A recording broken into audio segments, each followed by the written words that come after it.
رب العالمین صلی اللہ علی نبینا محمد وعلی آلہ وصحبہ اجمعین اما بعد۔ گناہوں کے کفارے کے سلسلے میں باتیں ہو رہی ہیں،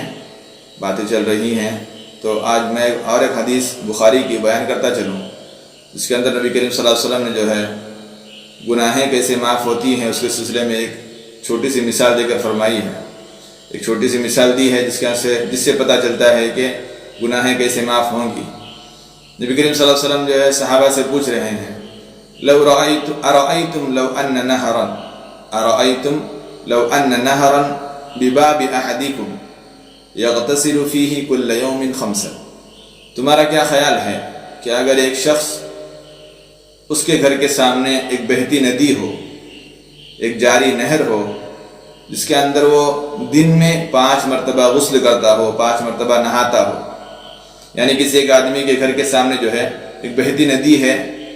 یا جاری نہر ہے جس کو کہتے ہیں، بہتی ندی ہو جس کا پانی بہہ رہا ہو، اس ندی کے اندر وہ دن میں 5 مرتبہ غسل کرتا ہو، دن میں 5 مرتبہ نہاتا ہو، اچھی طرح سے نہاتا ہو، ما تقول ذلك یبقی من درنہ، تو تمہارا کیا خیال ہے اس آدمی کے بارے میں؟ کیا اس کے بدن پر کوئی گندگی باقی رہے گی؟ کیا اس کے بدن پر کوئی میل باقی رہے گا؟ قالوا، تو صحابہ نے فرمایا، لا یبقی من درنہ شیئا، اس کے بدن پر کوئی گندگی، کوئی میل کچل باقی نہیں رہے گا۔ کیوں؟ کیونکہ ایک دن میں 5 مرتبہ آدمی غسل کر رہا ہے، آدمی 5 مرتبہ ایک ہی دن میں 5 مرتبہ نہا رہا ہے،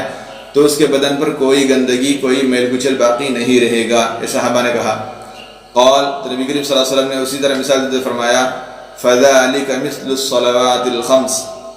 یہی مثال جو ہے، یہی طریقہ یا یہی مثال جو ہے 5 وقت کی نمازوں کا ہے، یہی حال 5 وقت کی نمازوں کا ہے۔ یمحو اللہ بہ الخطایا، ان کے ذریعے جو ہے اللہ آپ کے گناہوں کو معاف کرتا ہے، گناہوں کو مٹاتا ہے۔ جیسے اگر ہم نہاتے ہیں، غسل کرتے ہیں، تو غسل کرنے کے بعد جو ہے ہماری جو ظاہری میل کچل ہے، جو ظاہری گندگی ہے، اس کو دھو کر ہم صاف کرتے ہیں، لیکن نفس کے اندر جو گندگی ہے اس کو ہمارے ہاتھ سے صاف کرنا ناممکن ہے۔ صرف ہم کو جو ظاہری گندگی نظر آتی ہے اسی کو ہم لوگ صاف کر سکتے ہیں، اسی میل کچل کو ہم لوگ دھو سکتے ہیں۔ نہانے کے ٹائم پہ ہو یا غسل کرنے کے ٹائم پہ ہو یا کوئی وضو کرنے کے ٹائم پہ ہم کیا کریں گے؟ جو ظاہری ہمارے ہاتھ پاؤں دھونے کے ٹائم پہ ہو، جو ظاہری گندگی ہوگی اسی کو ہم صابن وغیرہ لگا کے دھو سکتے ہیں، لیکن جو نفس کے اندر گندگی ہے اس کو صاف کرنے کا طریقہ یہی ہے کہ ایک آدمی اگر 5 وقت کی نمازیں پڑھتا ہے، وضو کر کے خشوع و خضوع کے ساتھ 5 وقت کی نمازیں ادا کرتا ہے، تو گویا کہ وہ گناہوں سے بالکل ایسے ہی پاک ہوتا ہے جیسے کہ نہانے کے بعد گندگی سے پاک ہوتا ہے۔ اس حدیث سے صاف پتہ چل رہا ہے کہ ایک آدمی گناہ کرنے کے بعد گناہ کرتے جا رہا ہے تو اس گناہوں سے نکلنے کا، گناہوں سے پاک ہونے کا طریقہ یہ ہے کہ وہ وضو کر کے خشوع و خضوع کے ساتھ فرض نمازیں ادا کریں، فرائض کو ادا کریں، نمازیں ادا کریں، تو گویا کہ وہ نہانے کے بعد جس طرح گندگی سے صاف ہوتا ہے، میل کچل سے صاف ہوتا ہے، اسی طرح جو ہے ایک آدمی گناہوں سے پاک ہوگا، اس کے نفس کی برائیاں، اس کی نفس کی گندگی پاک ہوگی۔ اس لیے اللہ نے قرآن میں فرمایا، ان الصلاۃ تنہی عن الفحشاء والمنکر، نمازیں کیا کرتی ہیں؟ فحش کاموں سے، منکر کاموں سے روکتی ہیں۔ اس کا مطلب کیا ہے کہ ایک آدمی کے نفس کو نماز پاک کرتا ہے، نماز کیا کرتی ہے؟ ایک آدمی کے نفس کو پاک کرتی ہے، اس کے نفس کے اندر جو گندگی ہے، اس کے دماغ کے اندر جو گندے خیالات ہیں، ان خیالات کو، ان نفس کی گندگی کو جو ہے نماز پاک کرتی ہے۔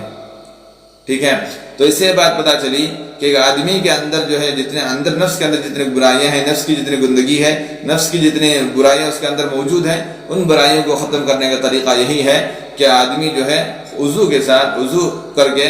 فرض نمازوں کو خشوع و خضوع کے ساتھ،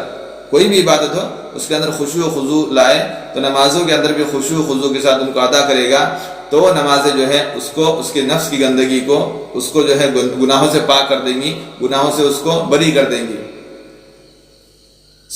ہم سب کو پتہ ہے کہ ارکان الاسلام کے 5 رکن ہیں، تو اس میں سب سے پہلا جو رکن ہے شہادہ، کلمہ شہادت کہنا، اس کے بعد جو رکن آتا ہے، سب سے بڑا رکن ہے، نماز ہے۔ تو نماز جو ہے ہر آدمی پر فرض ہے، چاہے مرد ہو چاہے عورت ہو، بلوغت کے بعد جو ہے اس پر نماز فرض ہوتی ہے۔ تو آج کل ہمارے اندر نمازوں کی بہت زیادہ کوتاہی ہو رہی ہے، ہم لوگ نمازوں سے بہت زیادہ دور ہیں۔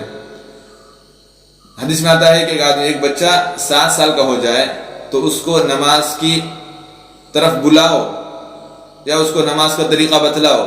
مسجد میں شاید ابھی ہمارے اس میں ہوگا کہ اس کو بچے کو ہاتھ پکڑ کے مسجد میں لے کے جانا، چاہے وہ نماز نہ پڑھتا ہو لیکن اس کو مسجد میں لے کے جاؤ، کم سے کم نماز دیکھے گا۔